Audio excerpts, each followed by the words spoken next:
Junio es el mes del orgullo LGBTIQ+, y durante este mes, todos, todas y todes estamos ansiosos por participar y ser parte de las actividades de celebración. Algo que llama la atención es que una cantidad importante de las personas que esperan con ansias este mes no sepan de qué se trata, ni por qué estamos celebrando, ni qué se está reivindicando o si es que estamos reivindicando algo. Es preocupante que haya gente en el colectivo que no conozca su historia, la historia universal de la lucha por los derechos LGBTIQ+, y la historia particular de esta lucha en nuestro país. Desde Hace Aprendiendo, creemos importante que toda la sociedad y en especial el colectivo conozca la historia, que la gente LGBTIQ+, sepamos de dónde venimos, de dónde nace la lucha por nuestros derechos, cómo se nos ha tratado hasta hace muy poco tiempo y qué es lo que pasó para que ahora en la mayoría de los países podamos andar por la calle siendo nosotros mismos sin tener tanto miedo. Por esa razón hemos preparado esta serie, porque solo conociendo nuestra historia podemos saber cómo lo hemos conseguido, y así saber qué hemos hecho bien y qué hemos hecho mal, y poder hacerlo mucho mejor para poder conseguir otros avances. Y de esta manera honrar y seguir el legado de los que dejaron sus vidas para que hoy podamos ser quienes somos libremente. La lucha por los derechos LGBTIQ+ ha existido desde siempre, en todas las civilizaciones y culturas, en algunas más aceptadas que en otras, algunos tiempos más permisivos, otros menos tolerantes. Pero a lo largo de la historia nos hemos ido posicionando y adquiriendo derechos a pesar de lo normativo. Muchos creen que la historia de la lucha por nuestros derechos empieza con los disturbios de Stonewall en 1969, pero mucho antes de que esto sucediera ya había antecedentes. Tenemos que irnos a los siglos XVII y XVIII, donde se detectan los primeros focos de subcultura homosexual modernos en las grandes ciudades, como Londres, París o Ámsterdam. Allí, las relaciones homosexuales se establecían principalmente entre hombres adultos, en lugar de jóvenes. También se podían encontrar en locales específicos, a menudo con espectáculos de travestis. La aparición de estas subculturas provocó una reacción violenta de los estados, que intentaron controlarlas a través del terror, ejecutando a algunos homosexuales como escarmiento. El ejemplo más extremo es la masacre de 1730 en Ámsterdam, en la que fueron ejecutadas al menos 24 personas. Sin embargo, comenzó el abandono de la idea de la sodomía como un vicio causado por la lujuria y surgió el convencimiento de que se trataba del gusto particular de una minoría de personas. Entre mediados del siglo XVII y los inicios del siglo XIX se desarrolló en Europa un movimiento cultural e intelectual llamado la Ilustración. Este movimiento ayudó a que las persecuciones y condenas a los homosexuales bajaran la intensidad. En 1789, en medio de este movimiento, sucede la Revolución Francesa, en donde se proclama la igualdad y la libertad entre las personas. Como consecuencia de esta revolución, la homosexualidad se despenaliza, deja de ser un crimen primero en Francia, luego en toda Europa y más adelante en América.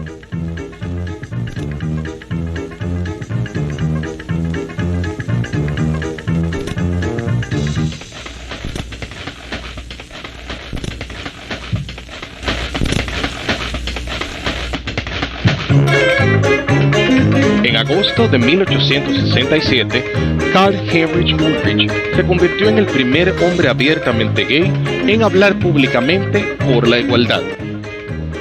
Esto sucedió en Alemania para reaccionar en contra del artículo 175 del Código Penal alemán, que condenaba la homosexualidad masculina. Podemos decir que el movimiento a favor de los derechos homosexuales empieza así en Alemania. La primera consigna que se elevó fue el reclamar que las relaciones homosexuales son algo natural. Esto porque en ese momento ya se había empezado a utilizar la palabra homosexualidad para nombrar a una enfermedad. Entre 1897 y 1930, tras estas iniciativas surgen los primeros grupos organizados. Uno de los principales fue el Comité Científico Humanitario de la mano de Magnus Hirschfeld, la primera asociación pública del mundo en defensa del colectivo que busca el reconocimiento y la despenalización de la homosexualidad y de las personas transexuales. También existió la Comunidad de los Propios y la Asociación de la Amistad Alemana. Estas iniciativas tuvieron el éxito en la medida que el artículo 175 fue derogado del Código Penal alemán y se publicó la primera revista de temática homosexual, Der Eingener, o El Propio en español, y se proyectó la primera película lésbica llamada en español Muchachas de Uniforme. Cabe destacar que en el 1930 se realiza la primera operación de reasignación sexual de la historia a una persona transexual. El pintor danés Einar Mogens Wegener se sometió a 5 operaciones en Alemania bajo la supervisión de Magnus Hirschfeld, tras las cuales tomó el nombre de Lili Elf. Entre 1933 y 1945, todos estos avances duraron muy poco, pues los movimientos fascistas cobraron importancia en Europa, volviendo a perseguir y penalizar la homosexualidad. La más dura fue el nazismo, pues en la búsqueda de mantener la supremacía de la raza aria, recuperan el famoso artículo 175. Así, miles de hombres homosexuales fueron detenidos y llevados a campos de concentración. Se calcula que durante el nazismo, 500,000 de homosexuales pudieron ser ejecutados. En el caso de las lesbianas, eran rechazadas y llevadas a prostíbulos. El símbolo que se utilizó para marcar a los homosexuales en los campos de concentración era un triángulo rosado invertido, mismo símbolo que posteriormente fue utilizado como símbolo del orgullo homosexual, para recordar que nunca más sería usado con fines de estigmatizar.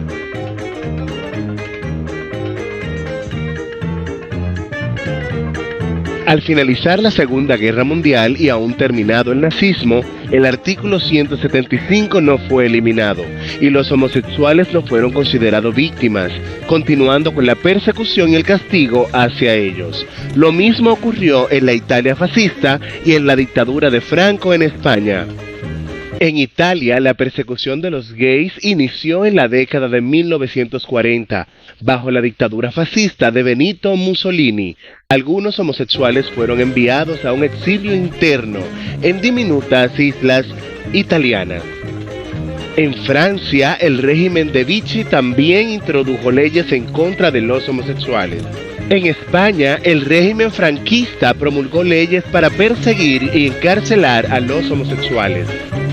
En principio modificó la ley de vagos y maleantes para que incluyera a los homosexuales y después de 1970 promulgaría la ley sobre peligrosidad y rehabilitación social que imponía penas de prisión o internamiento en correccionales psiquiátricos, que estuvo vigente hasta 1979 en el periodo de transición a la democracia.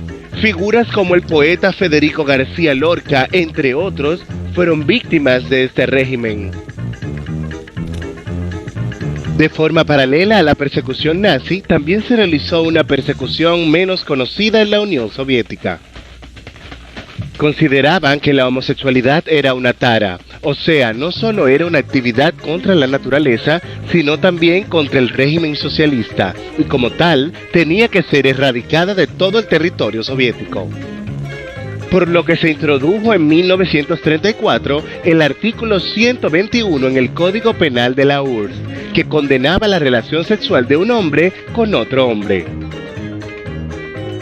Cientos de millares de personas fueron internados en gulags por homosexualidad, de donde muchos nunca salieron debido a la brutalidad a la que fueron sometidos. Al mismo tiempo, Europa y América iban entrando en una nueva era, y se crea entonces un nuevo movimiento, el movimiento homófilo. La palabra fue creada por Karl Gunther Hempel en su tesis doctoral de 1924, Hetero y Homofilia. Este movimiento promueve el utilizar esta palabra para sustituir a la de homosexual enfatizando el amor en lugar de sexo, y así cambia la imagen de promiscuos y logran una mejor aceptación.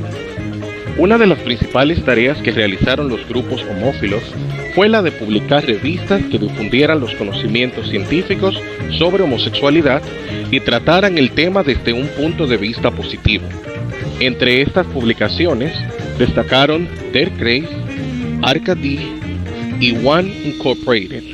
En este periodo se formaron varias organizaciones homófilas en diversos países de Europa y América, como la holandesa COC, las danesas Forbundet de 1948 e International Homosexual World Organization, las norteamericanas Mattachine Society and Daughters of Bilitis, y las inglesas Homosexual Law Reform Society y Campaign for Homosexual Equality. El término homófilo cayó en desuso con el declive del movimiento y sus organizaciones, al surgir el movimiento de liberación gay a partir de 1969.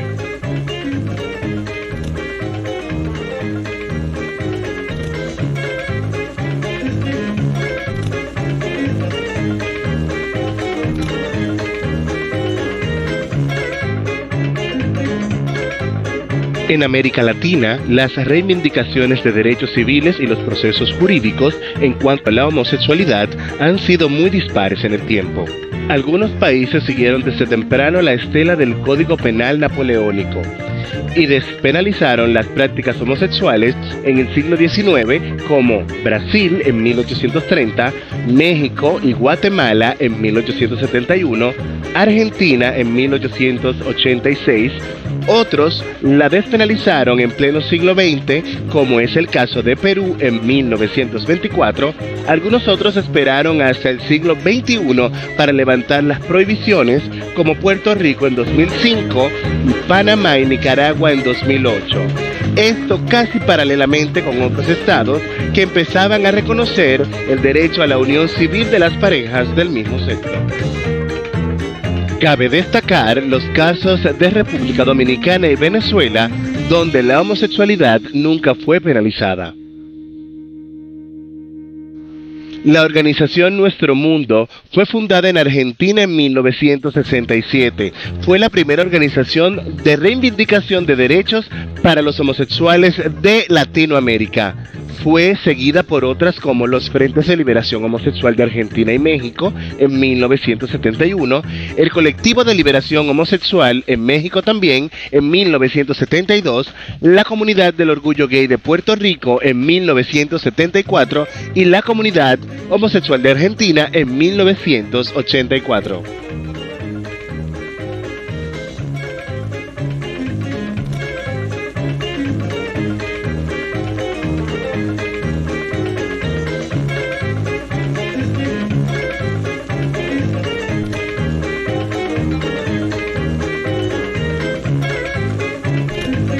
Los colonos puritanos llevaron sus prejuicios contra los homosexuales con la legislación de sodomía del Reino Unido a lo que hoy son los Estados Unidos de Norteamérica. De las 13 colonias iniciales, solo Georgia no tenía ley contra la sodomía, y casi todas las posteriores fueron adoptando la Buggery Act del derecho anglosajón, misma que juzgó y apresó al escritor Oscar Wilde en varias ocasiones. Aún después de su independencia, los estados que en su mayoría condenaban a pena de muerte las prácticas homosexuales entre hombres, mantuvieron las leyes de sodomía. También eran castigados los actos homosexuales entre mujeres en la mayoría de los estados hasta finales del siglo XX. Sin embargo, las persecuciones eran muy raras y las penas solían ser más benignas que las correspondientes al mismo delito entre hombres. La Ilustración y la Revolución Francesa trajeron un clima de liberalismo que llevó a varios estados norteamericanos a abolir la pena de muerte para la sodomía. En su lugar, se impuso la pena de 10 años de cárcel y la confiscación de bienes. Sin embargo, en otros, como Carolina del Sur, los sodomitas podían ser condenados a pena de muerte hasta el 1873.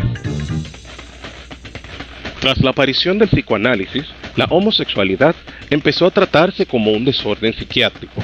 Los homosexuales eran internados voluntariamente o a la fuerza en hospitales psiquiátricos y sometidos a terapia de reorientación sexual, que incluía la terapia de aversión con electrochoques e incluso la lobotomía.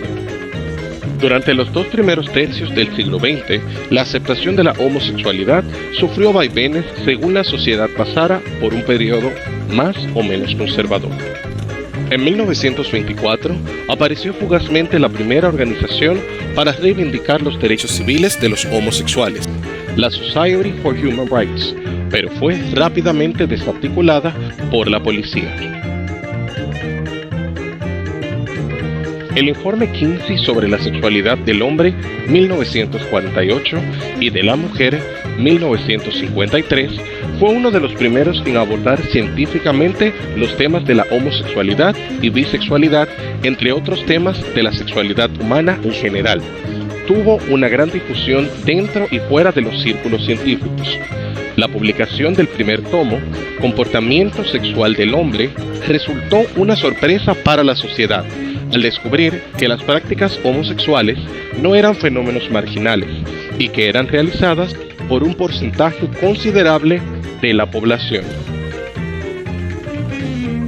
Todos estos avances y los nuevos planteamientos ideológicos y filosóficos, junto a hechos concretos sucedidos a finales de la década del año 60, dieron origen al movimiento de liberación homosexual que conocemos hoy día, y sobre el cual hablaremos en la segunda parte de esta serie sobre la historia del orgullo LGBTIQ.